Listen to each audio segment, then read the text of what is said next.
Olá, querido irmão, querida irmã, estimado ouvinte, estamos aqui pela graça de Deus para o estudo de mais uma preciosa lição. Um apelo aos líderes da igreja. 1 Pedro 5, verso 6. Humilhai-vos, pois, debaixo da potente mão de Deus, para que a seu tempo vos exalte. Aqui nós temos uma das características do verdadeiro líder, do líder aprovado por Deus. É uma pessoa que vive em humildade, não busca viver da sua própria maneira, mas viver uma vida que agrada ao Senhor, longe do orgulho e de situações que envergonhem a causa do Evangelho. O líder aprovado por Deus, ele não visa a glória para si mesmo, mas ele visa a glória para Deus e para si o serviço. Esta lição é muito importante, pois nos traz orientações e admoestações sobre como devem ser os líderes da igreja, como deve ser a experiência desse líder da igreja com o próprio Deus. Porque é necessário que o líder da igreja, os líderes da igreja, tenham um relacionamento vivo, uma experiência pessoal com o próprio Deus, para assim poder, então, desenvolver o seu ministério. Tudo isso conforme a palavra do Senhor. Testemunhos para Ministros, página 260. Aqueles que se destacaram como homens exemplares não são todos cavalheiros cristãos. Há uma atitude predominante que busca manter o controle sobre os outros. Felizmente, nem todos os que estão nos cargos de liderança estão seguindo a palavra do Senhor. E esta lição vem para nos advertir, para que possamos voltar então ao verdadeiro Evangelho, fazendo a palavra do Senhor ser cumprida na nossa vida conforme o querer do nosso Deus. O primeiro tópico, uma experiência essencial para todo líder, conforme o que está em Mateus 26, 75, João 21, 15 a 17 e 1 Pedro 5, verso 1. Neste primeiro tópico, nós temos aqui então a experiência do apóstolo Pedro. O apóstolo Pedro somente se tornou um verdadeiro pastor, pronto para cuidar de outras pessoas, depois que ele teve uma experiência mais profunda com Cristo. E por meio dessa experiência com Cristo, Pedro ele se converteu verdadeiramente. Após o seu verdadeiro arrependimento, ao negar a Cristo, após a sua verdadeira conversão, foi que Pedro se tornou apto para exercer essa função de liderança. Jesus perguntou para Pedro 3 vezes, tu me amas? E Pedro respondeu, tu sabes, Senhor. Pedro então demonstrou verdadeiro arrependimento e verdadeira conversão. Pedro demonstrou sinais, frutos da verdadeira conversão na sua vida.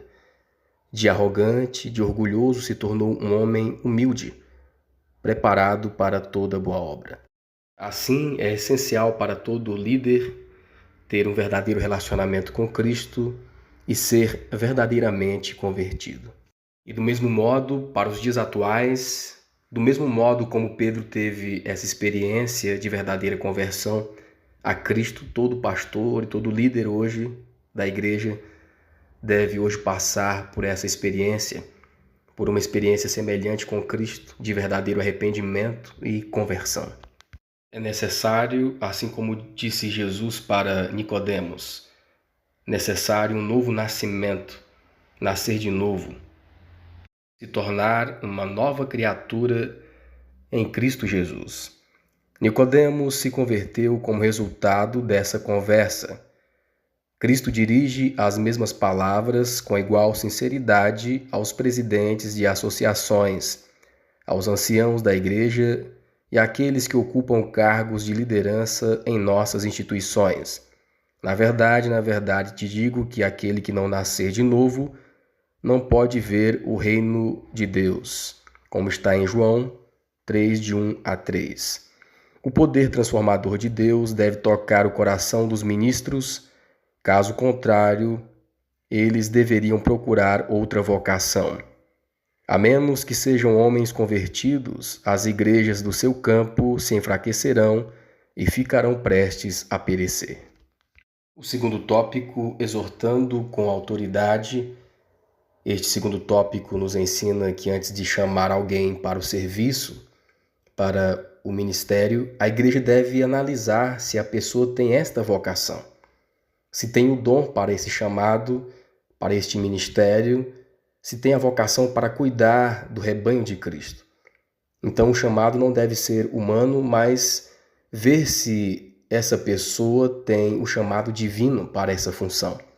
Não chamar apenas por amizade, por parentesco, mas analisar o perfil e analisar, acima de tudo, se esta pessoa é uma pessoa realmente convertida, se é uma pessoa que busca andar nos caminhos do Senhor. A conversão tem papel fundamental nessa análise. Deus tem mostrado repetidamente que não se deve encorajar ninguém a entrar no campo sem provas categóricas do chamado divino. O Senhor não confiará a responsabilidade de seu rebanho a pessoas desqualificadas.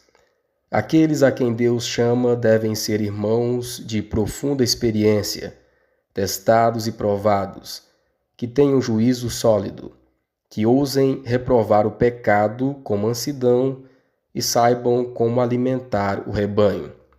Todo aquele que aceita responsabilidades como conselheiro, todo aquele que lida com almas humanas, nunca se tornará mais sábio até que se coloque em segundo plano em sua própria avaliação.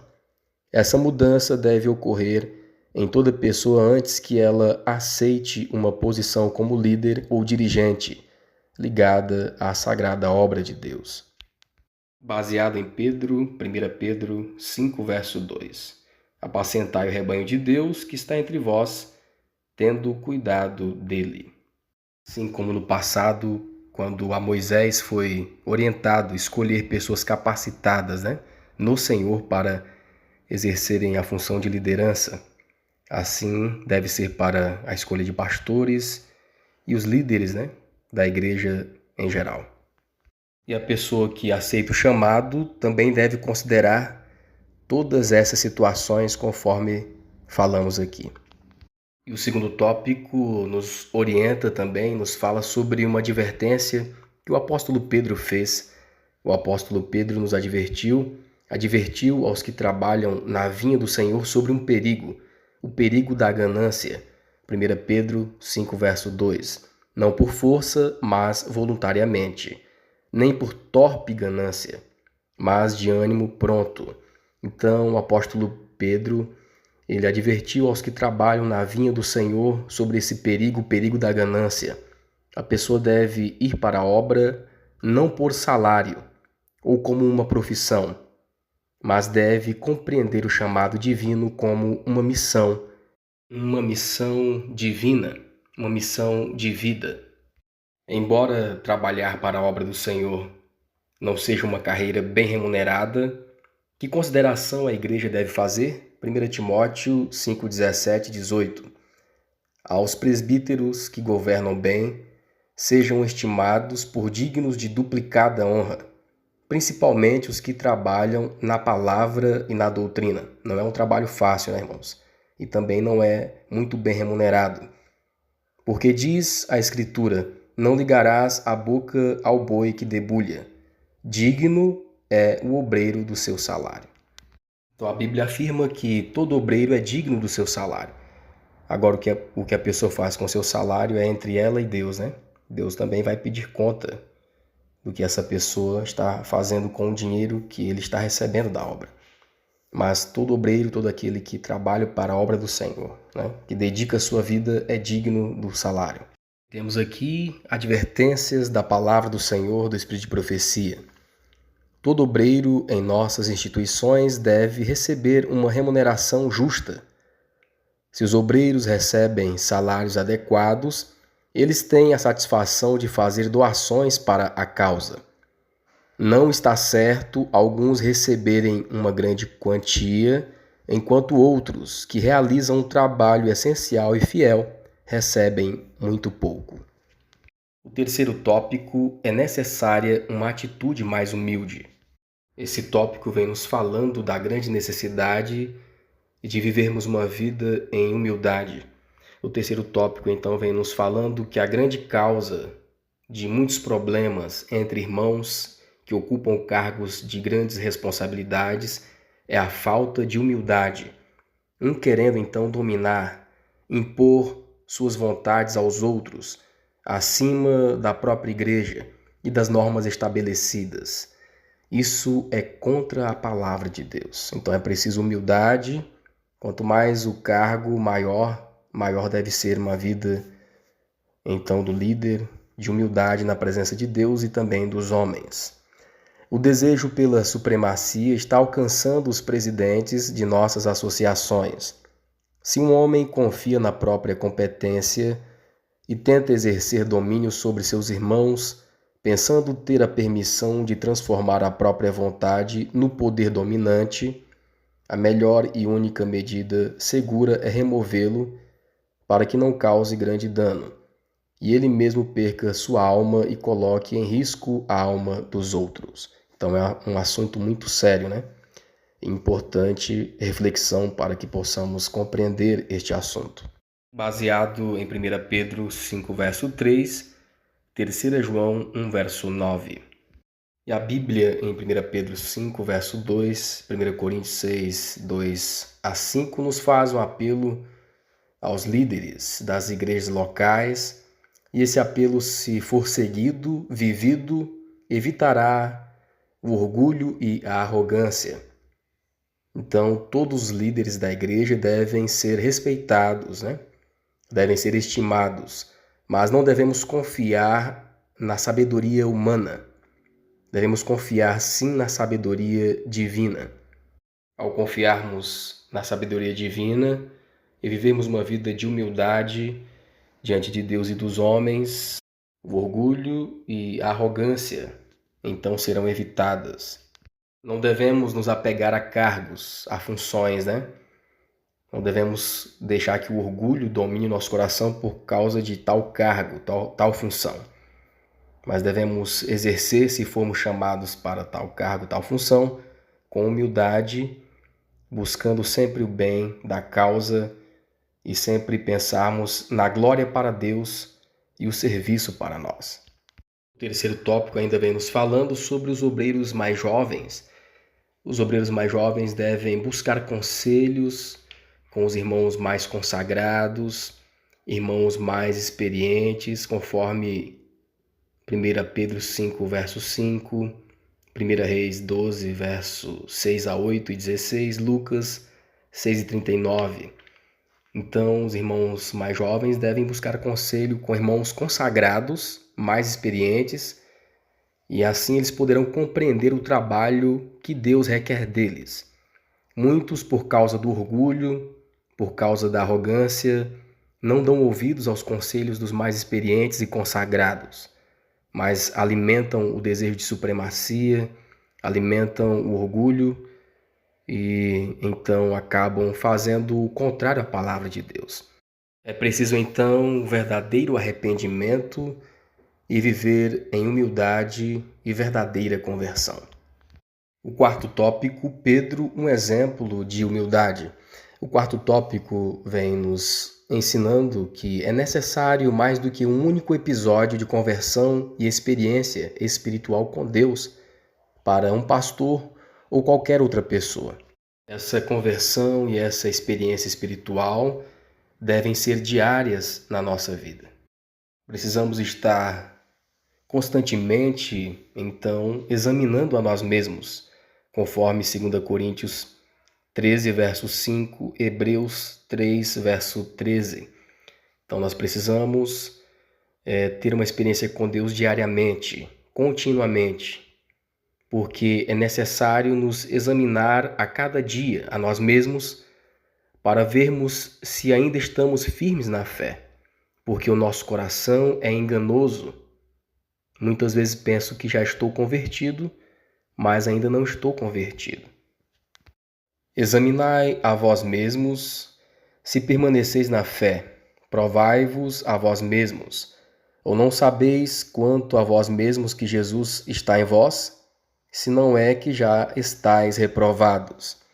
Antes exortai-vos uns aos outros todos os dias, durante o tempo que se chama hoje, para que nenhum de vós se endureça pelo engano do pecado. E aqui na nota vem nos trazendo a experiência de Pedro. Pedro se tornou um homem humilde, mas foi preciso passar por grandes mudanças, por várias experiências. Quando Pedro mais tarde visitou Antioquia, ganhou a confiança de muitos por sua conduta prudente para com os convertidos gentios. Por um tempo, agiu de acordo com a luz celestial. Vemos aqui o perigo, né? Venceu o preconceito natural a ponto de se sentar à mesa com os conversos gentios. Todavia, quando certos judeus zelosos da lei cerimonial chegaram de Jerusalém, Pedro inadvertidamente mudou o comportamento para com os conversos do paganismo. Então Pedro achava que estava convertido, mas ele ainda precisava aumentar sua experiência com Deus. Essa demonstração de fraqueza da parte dos que eram respeitados e amados como líderes deixou uma impressão dolorosa na mente dos crentes gentios. A igreja correu o risco de sofrer divisão. Quando um erro ou o comportamento de um ministro, obreiro bíblico ou líder gera amargura ou confusão aberta à igreja, como eles devem ser repreendidos? Gálatas 2,14, 1 Timóteo 5, verso 20. Importante esta explanação. Mas quando vi que não andavam bem e direitamente conforme a verdade do Evangelho, disse a Pedro na presença de todos: se tu, sendo judeu, vives como os gentios e não como judeu, por que obrigas os gentios a viverem como judeus? Aos que pecarem, repreende-os na presença de todos, para que também os outros tenham temor. Então vemos aqui a firmeza de Paulo com Pedro, na repreensão que foi preciso que Pedro recebesse do apóstolo Paulo. E qual deve ser a atitude de um líder convertido ao receber uma repreensão pública? 1 Pedro 5, versos 5 e 6, Tiago 5 e 16. E revesti-vos de humildade, porque Deus resiste aos soberbos, mas dá graça aos humildes. Humilhai-vos, pois, debaixo da potente mão de Deus, para que a seu tempo vos exalte. Tiago 5,16. Confessai as vossas culpas uns aos outros e orai uns pelos outros, para que sareis. A oração feita por um justo pode muito em seus efeitos. É preciso, então, irmãos, muita humildade. E essa humildade não vem de nós mesmos. É dom de Deus. É somente seguindo a Cristo que alcançaremos verdadeira humildade na nossa vida. Paulo percebeu a influência prejudicial que a atitude errada e ambígua de Pedro causou e por isso o repreendeu publicamente por esconder seus verdadeiros sentimentos. Perante a igreja, Paulo perguntou a Pedro: se tu, sendo judeu, vives como gentios e não como judeu, e por que obrigas os gentios a viverem como judeus? Pedro percebeu o erro em que havia caído e imediatamente se empenhou ao máximo para corrigir o mal que havia causado. Deus, que conhece o fim desde o começo, permitiu que Pedro revelasse essa fraqueza de caráter para que o apóstolo provado pudesse ver que não havia nada nele de que pudesse se orgulhar. Até o melhor dos homens se entregue a si mesmo, errará no julgamento. A história desse afastamento dos princípios corretos permanece como um solene alerta aos homens em posições de confiança na causa de Deus. Quanto maiores as responsabilidades atribuídas ao agente humano e quanto maiores suas oportunidades de ditar e controlar, mais dano ele certamente causará. O quinto tópico: encorajamento para obreiros cansados. O quinto tópico vem nos falando que o orgulho, a soberba e a murmuração podem causar o desânimo na vida dos obreiros. 1 Pedro 5, verso 5. Porque Deus resiste aos soberbos, mas dá graça aos humildes. Temos muitos ministros sensíveis que são fracos em experiência, deficientes nas graças cristãs, carentes na consagração e que facilmente se desanimem. São necessários homens nesta obra, homens que não murmurem nem reclamem de dificuldades ou provações, sabendo que isso faz parte da herança que Jesus lhes deixou. Devem estar dispostos a sair do acampamento, sofrer a crítica, enfrentar desafios e sofrimentos como bons soldados de Cristo. Quando Satanás tenta nos desencorajar, destacando os problemas da igreja, a que promessa devemos nos apegar? 1 Pedro 5, 4 e 7. E quando aparecer o sumo pastor, alcançareis a incorruptível coroa da glória, lançando sobre ele toda a vossa ansiedade, porque ele tem cuidado de vós. Então, quando os obreiros passarem por aflições, dificuldades, desencorajamentos, devem se apegar às promessas divinas, às promessas da palavra de Deus. Devem se apegar mais e mais a Cristo. Devemos nos apegar à promessa da volta de Jesus. Devemos nos apegar à promessa de transformação de caráter. Devemos nos apegar à promessa de salvação e vida eterna. Devemos nos lembrar que no Senhor o nosso trabalho não é em vão. Devemos colocar então a nossa ansiedade, as nossas dificuldades nas mãos de Cristo e Ele cuidará de nós. Que Deus nos abençoe, nos ajude para compreendermos a Sua palavra, que Seu Santo Espírito nos dê o entendimento. Esse é o nosso desejo e a nossa oração.